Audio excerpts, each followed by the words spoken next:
જય શ્રીમન નારાયણ. રામાનુજદાસ શ્રીમાન ગટ્ટુ વેણુગોપાલ સ્વામી દ્વારા વર્ણન કરેલ શ્રીમદ ભગવદ્ ગીતાનું ગુજરાતી ભાષાંતર હું આપને કહી રહી છું. અધ્યાય 18 મોક્ષ સંન્યાસ યોગ. શ્લોક 7. નિયતસ્ય તુ સંન્યાસઃ કર્મણઃ ન ઉપપદ્યતે મોહાત તસ્ય પરિત્યાગઃ તામસઃ પરિકીર્તિતઃ. ઓમ. ગીતાચાર્ય શ્રી કૃષ્ણ પરમાત્મા અર્જુન સાથે આપણને બધાને મોક્ષ સંન્યાસ યોગ શીખવી રહ્યા છે. પરમાત્મા કહે છે, અર્જુન, મનુષ્યએ અનિવાર્ય કહેવામાં આવેલા વૈદિક કર્મકાંડો અને કર્તવ્યોનો ત્યાગ ન કરવો જોઈએ.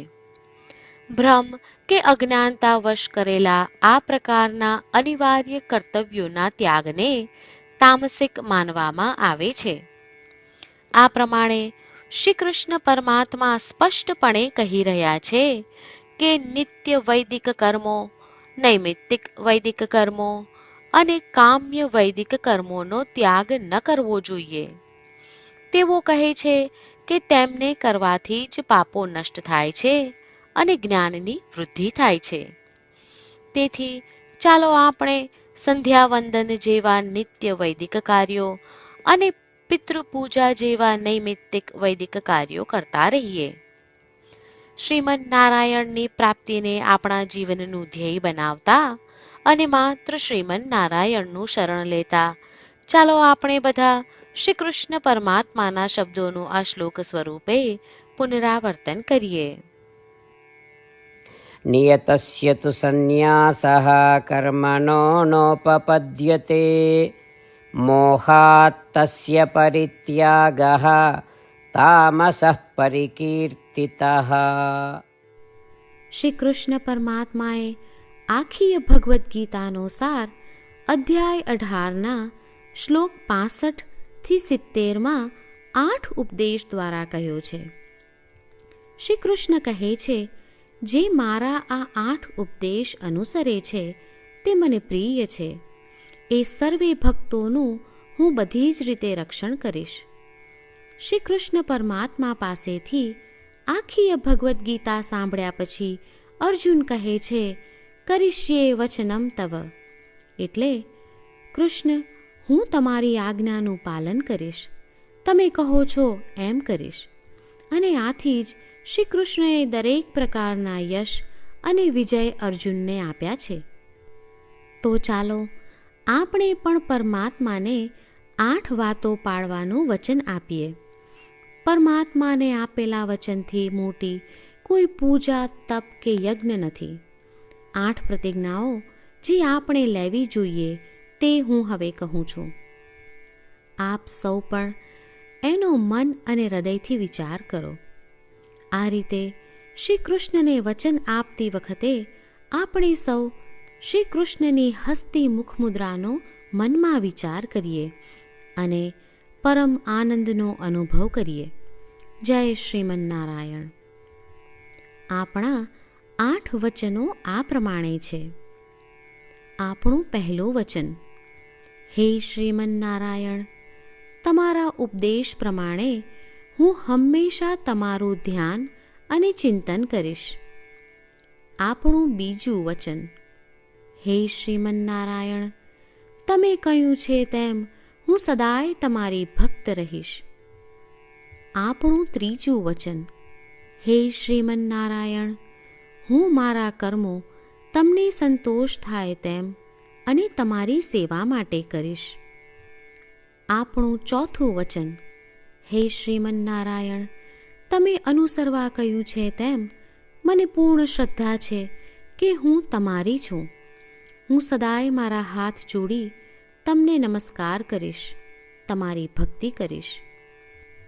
આપણું પાંચમું વચન, હે શ્રીમન્નારાયણ, હું તમારા શબ્દો યાદ કરું છું. મામેકમ શરણમ વ્રજ. તમે તમારી શરણમાં આવવા કહ્યું છે. શ્રીમન્નારાયણ, હું માત્ર તમારા જ શરણમાં છું. આપણું છઠ્ઠું વચન. હે શ્રીમન્નારાયણ, આપે કહ્યું છે મા શુચ. તમે અમને આશ્વાસન આપી શોક ન કરવા માટે કહ્યું છે, તો હું દુઃખી નહીં થાઉં, શોક નહીં કરું. આપણું સાતમું વચન. હે શ્રીમન્નારાયણ, અમારા કલ્યાણ અર્થે આપે શ્રીમદ્ ભગવદ્ ગીતા રૂપી આશીર્વાદ આપી અમારા સૌ પર કૃપા કરી છે, તો હું દરરોજ ઓછામાં ઓછો એક શ્લોક વાંચીશ અથવા સાંભળીશ એવો સંકલ્પ લઉં છું. આપણું આઠમું વચન. હે શ્રીમન્નારાયણ, હું ગીતાના દૈવી શબ્દો એ ભક્તો સુધી પહોંચાડવાનો પ્રયત્ન કરીશ જેઓ ગીતાથી અજાણ છે. હે શ્રીમન્નારાયણ, તમે કહ્યું છે તેમ કરીશ, તમે કહ્યું છે એમ વર્તીશ અને તમારા માટે જ કર્મ કરીશ. શ્રીમન્નારાયણને આપેલું વચન કે દરરોજ તમે કહ્યું છે એમ કરીશું, એ જ એક મહાન પૂજા છે. તો ચાલો આપણે સૌ દ્રઢ શ્રદ્ધા સાથે પ્રભુ પાસે એક સંકલ્પ લઈએ. શ્રીમન્નારાયણ, કરીશ્યે વચનમ તવ. શ્રીમન્નારાયણ, હું તમારી આજ્ઞાનું પાલન કરીશ. સર્વમ શ્રી કૃષ્ણાર્પણમસ્તુ. જય શ્રીમન્નારાયણ. નિયતસ્ય તુ સંન્યાસઃ કર્મણઃ ન ઉપપદ્યતે મોહાત તસ્ય પરિત્યાગઃ તામસઃ પરિકીર્તિતઃ. ઓમ. નિયતસ્ય તુ સંન્યાસઃ કર્મણો નોપપદ્યતે મોહાત તસ્ય પરિત્યાગઃ તામસઃ પરિકીર્તિતઃ. જય શ્રીમન્નારાયણ. તમામ ભક્તોને ખાસ વિનંતી.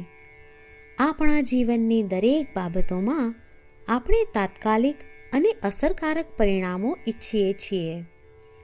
આ પ્રાપ્ત કરવા માટે ચાલો દરરોજ 1 મિનિટ ફાળવીએ અને નારાયણાસ્ત્રમ વાંચીએ.